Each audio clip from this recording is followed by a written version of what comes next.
28 de junho, Dia do Orgulho LGBT. Dia de refletir por que em 2020 237 pessoas morreram simplesmente por conta da orientação sexual ou por causa da identidade de gênero. Você já parou para pensar sobre isso?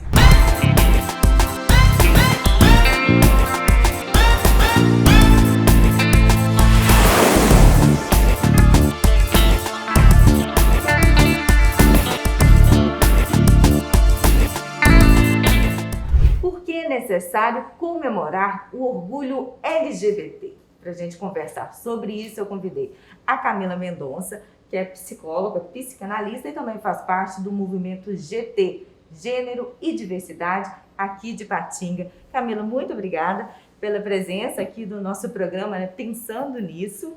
Eu que agradeço o convite, Vanessa. Então, é um assunto que ainda é polêmico, né? Sim. Orgulho LGBT. Por outro lado, temos as frentes falando, então vamos criar também um orgulho heterossexual. Por que não é necessário ter o dia do orgulho heterossexual, mas também é uma democracia, quem quiser ter, mas por que sim é urgente essa questão do respeito do orgulho LGBT? Então, a data, né, eu acho que é interessante a gente voltar de onde começou tudo, né, em 69, por isso que é a data de 28 de junho, que sempre, todo ano, dia do orgulho LGBT. Que teve a rebelião de Stonewall em Nova York, né? E onde era um espaço onde as pessoas LGBT ficavam ali para se conhecer, para se divertir, de lazer, e sempre sofriam repressões, principalmente policiais, naquele espaço. E aquilo já vinha, né, há algum tempo, até que chegou nesse dia aí a gente tem que lembrar da Marsha P. Johnson, que foi uma mulher trans negra, né, que levantou esse levante da rebelião de Stonewall, e falei assim, opa, não é bem assim que a banda toca, né? A gente precisa aqui falar dos nossos direitos, que esse também é um espaço que a gente precisa estar, né, de como nós somos, sem esse perigo eminente de todo o tempo sermos atacadas por sermos quem somos. Então, a partir daí, né, é lógico que é sempre bom dizer também, que antes de 68, em vários espaços, né, do mundo, inclusive América Latina, Brasil, já tinha alguns grupos se organizando ali. É claro que cada país vai ter sua especificidade de como é que estava acontecendo esses movimentos. Mas aí, com essa rebelião de Stonewall, foi assim para o mundo inteiro, assim, opa, realmente, né, nós LGBT, nós precisamos, então, ocupar esses espaços, né? É de um direito também. Então, a partir dessa rebelião de Stonewall, se vê aí um crescimento do movimento LGBT, né, em termos de alcançar direitos, né, de ocupar os espaços mesmo, né? Então, quando pergunta por que ainda comemorar, é lógico que muitos avanços já foram conquistados, né? A gente não pode ignorar isso. Mas quando a gente vai olhar os dados também que nós temos, né, é importante quando a gente fala celebrar a data, mas é também lembrar de uma histórica resistência. Por exemplo, hoje o nosso país é o país ainda que mais mata pessoas LGBT no mundo. Se a gente vai comparando com alguns países que se LGBT é crime, né, a gente mata mais que esses países. Então, quando pergunta por que a gente precisa ter essas datas comemorativas, celebradas, é para lembrar que, ok, alguns avanços foram conquistados, mas em comparação ao que pode ser, ainda tem muito chão para correr. Né? Então, assim, é por isso que o pessoal fala, né? O dia heterossexual, mas quando a gente vai comparar, né, a pessoa LGBT, que isso é uma coisa que acontece muito. Muitas pessoas saem de casa e não sabem se elas vão voltar, né? Porque os dados que a gente tem de LGBTfobia, até para você andar na rua é muito perigoso. O horário que você vai, aonde que você vai, com quem você vai, isso tudo se torna um fator de risco, né? Então, assim, a gente fala que não tem como você ter uma data heterossexual, sendo que a gente vive num país que, na verdade, é LGBTfóbico. Ele é racista, ele é machista, né? Então, quando a gente fala de comemorar a data, né, é lógico que é para mostrar todas as cores, mas lembrar que ainda tem muito chão para correr, né? Que, felizmente, nós somos o país que mais mata, né? E isso no mundo inteiro tem. Aí cair, a gente tem que ver cada país, mas a gente falando da nossa, assim. Então, quando a gente fala sobre celebrar a data, a gente fala sobre vidas. A gente sabe falar sobre realmente, olha, eu tenho orgulho de ser quem eu sou. Mas a gente tem que conquistar muita coisa para que a pessoa se sinta segura para andar na rua, por exemplo. Camila, desculpa te interromper, Não, mas uma curiosidade triste, né, que eu estava lendo sobre essa questão de Stonewall, mas lá em Nova York as pessoas, era crime não ser heterossexual, era crime você não andar com algumas roupas que seriam adequadas àquele gênero, né? E como a gente viu no Brasil em 2020, né, o compilado que foi feito, que 237 pessoas morreram simplesmente pela questão de orientação sexual ou de identidade de gênero. Então, a gente não vê um homem heterossexual ser assassinado por ser heterossexual. Há crimes ligados a tráfico de drogas, crimes passionais, mas mata-se mulher por ser mulher e homens acharem que têm direito de posse sobre aquela mulher, e também mata-se homossexuais por serem homossexuais, e principalmente, né, as mulheres trans e travestis, que são os principais alvos, né, desse compilado que foi feito, né? Eu sempre falo, né, que para a gente compreender essa questão sobre o gênero e diversidade no país, a gente tem que entender que é uma questão estrutural, né? A gente tem que admitir que nós somos um país LGBTfóbico, que nós somos um país racista, que nós somos um país machista. Só para aí a gente vai conseguir, de fato, caminhar um pouco mais para frente, né? E é triste esses dados que a gente tem. A gente não é um país que, vamos dizer assim, oficialmente não é crime ser, e é um país que se dá o direito também, já eu acho que você então pode fazer qualquer coisa com o seu corpo, né? Então que liberdade, que segurança que você vai ter, né? Então é uma luta muito constante, é uma resistência muito constante, né? São dados assustadores que a gente tem, todo ano sempre a mesma coisa, somos o país que mais mata, justamente por ser quem você é. Então, assim, é por isso que a gente tem que lembrar, não só no dia 28 de junho, mas constantemente, né, que são violências que podem chegar para os nossos corpos, podem chegar para corpos de pessoas que a gente conhece, até que a gente não conhece. Uma coisa, assim, muito bizarra, até se você pensar que a pessoa hoje morre no país por ela ser LGBT, por ela querer andar como ela quiser andar, amar quem ela quiser amar. Amor, que é uma palavra tão bonita, né? Mas que sofre essa violência também. Então, assim, falar sobre essa data no país, o país LGBTfóbico que nós somos, né? E é bom lembrar também que a gente está falando de Stonewall, aí trazendo um pouquinho para dentro da nossa história, né? A gente teve a época da ditadura, então ali estavam se organizando alguns grupos, mas por causa da questão da ditadura militar, muitas pessoas LGBT, alguns grupos que já estavam se movimentando ali, sofreram também repressão, né, de violência, assassinato, de sumiram com essas pessoas. Então, vamos dizer assim, o movimento Comparação Brasil ao Mundo é até um pouco tardio em relação a isso, porque a gente passou por esse momento também. Então, assim, é um medo constante, né, de ser quem você é no país. Então, por isso que a gente tem que falar sobre essa história e lembrar todo o tempo, eu sempre falo isso, né? Pessoas LGBT têm sua história, têm sua voz, né? Têm suas cores, né? E por que isso tem que incomodar tanto as pessoas, né? Então, quando a gente fala sobre o dia 28 de junho, lembra-se, né, Stonewall, e o que Stonewall significa? Significa contar a nossa história, né? De contar que a gente precisa ter um espaço seguro, né, de direitos também, para que a gente possa viver. É sobre viver, né? É amar quem você quiser amar, ser quem você quiser ser. É sobre isso. Camila, só para pontuar uma coisa dentro dessa sua fala, que eu admito que eu desconhecia, era essa perseguição na época da ditadura militar contra os gays, né, comunidade LGBT, porque nos livros de história, quando a gente estuda, a gente sabia que, né, houve a perseguição para os grupos que eram contrários ao regime militar, né, por questão ideológica, mas essa perseguição aos homossexuais, né, a gente não vê amplamente divulgado. Então existe estudo que mostra que houve isso, né? Assim como Hitler perseguiu os homossexuais além dos judeus, então houve essa perseguição aqui também. Sim, tem um livro, inclusive, muito bacana, que é do doutor de Direito lá de São Paulo, que é o Renan Quinalha, que é a Ditadura e a Homossexualidade, se eu não me engano o nome.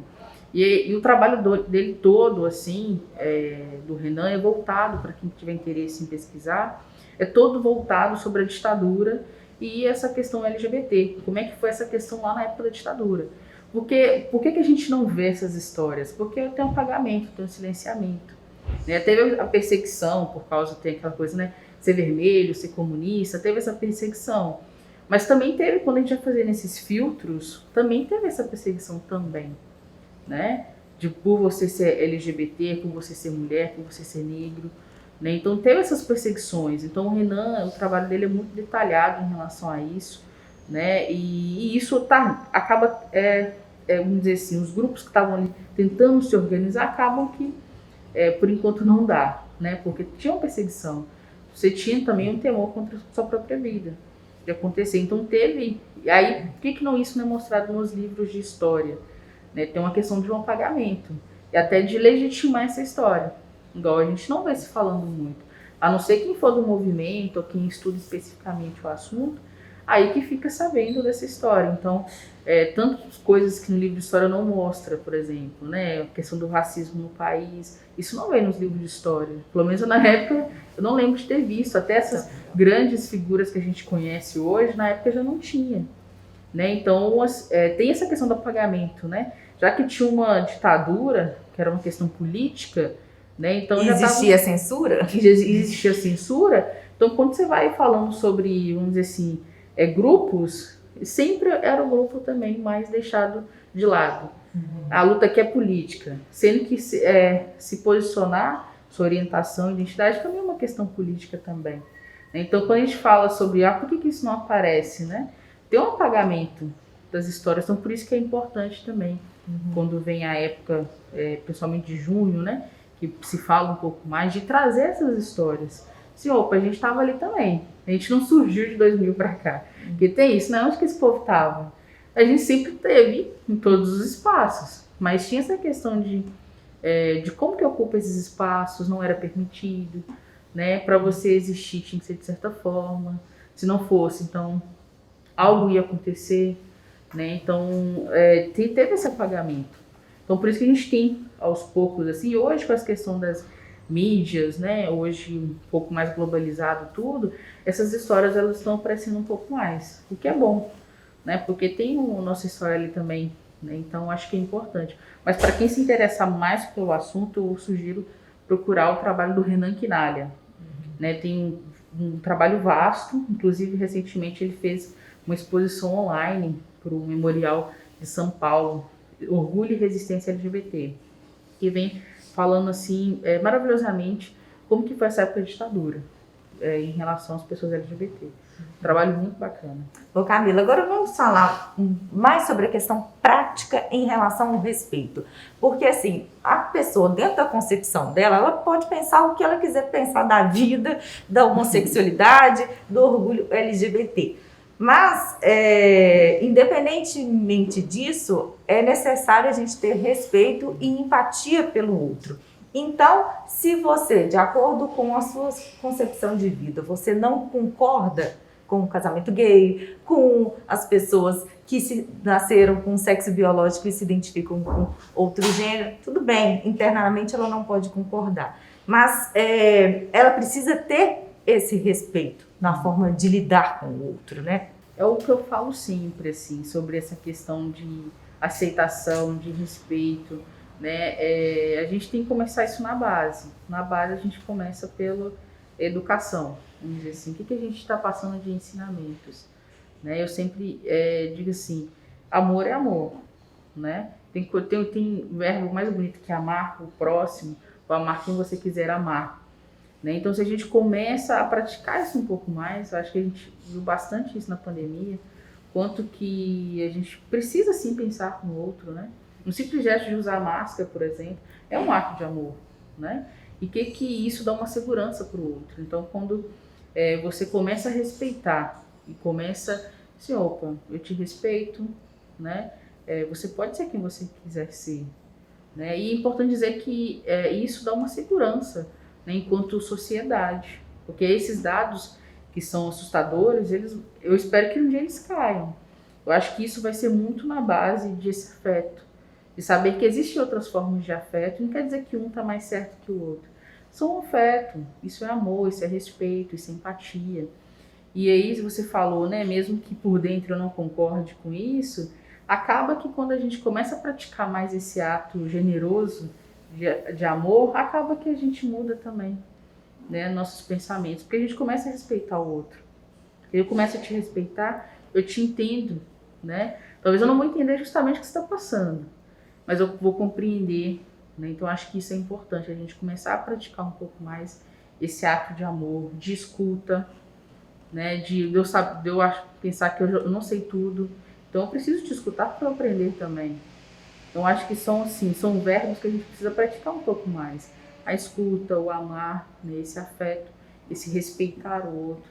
Acho que é a partir daí que a gente consegue ir buscar informações, porque talvez muitas questões, o pessoal não fala, nossa, mas LGBT tem muita sigla, tem muitos termos, é muita coisa, né? Busca informação, busca saber o que que é, porque às vezes falta muito a gente se informar também, para começar eu só não entendo, então não preciso respeitar, né? Então quando a gente busca também se informar, a gente começa a respeitar a história do outro. E esse ato, né, de diálogo, de amor, afeto, acho que a gente viu isso tanto na pandemia, né, que a gente não pode estar tão próximo das pessoas, a gente viu o quanto que isso faz falta.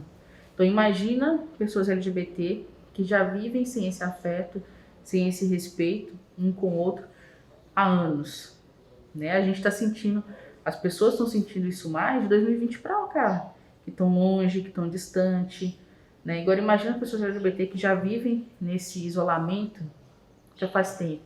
E não o isolamento que elas decidiram ter. A própria sociedade que fez isso. Então a gente, como sociedade como um todo, precisa praticar um pouco mais essa inclusão. E eu acho que é pelo respeito, pelo afeto. A gente tem que praticar isso um pouco mais na nossa vida, né? Eu acho que por aí, eu acho que a gente vai para uma direção melhor. O Camilo, e uma dúvida de muita gente, principalmente quem tem criança em casa e está preocupada, né, com essa formação, pessoas que respeitam a comunidade LGBT, mas tem dúvida como abordar esse assunto com a criança. Por exemplo, vai no Parque Ipanema e a criança vê 2 homens de mãos dadas, 2 mulheres de mãos dadas, se ela perguntar de que forma eu vou explicar isso? Eu sempre falo, né, é a parte mais difícil porque a gente acha que é mais difícil. Porque quando conversa com uma criança, né, eu sempre falo, vamos supor que esse caso que você trouxe, né, tá num lugar público, tem dois homens, 2 mulheres, né, seja, né, qual forma de casal que estiver ali. E aí, como é que eu falo para a criança? Se ela me perguntar alguma coisa, eu sempre falo, não tem papai e mamãe, por exemplo, eles não são um casal, é uma forma de afeto, igual papai e mamãe. É amor também, né, não é diferente por ser 2 homens, por ser 2 mulheres. É amor, é afeto e a gente tem que respeitar, né? Eu não tenho filho, mas eu acho que se eu tivesse um filho, eu acho que assim que eu me direcionaria, falaria para ele. Só, olha, da mesma forma que nós somos um casal aqui, que ele também é um casal. E não é diferente a questão do afeto, do amor, né? E é isso.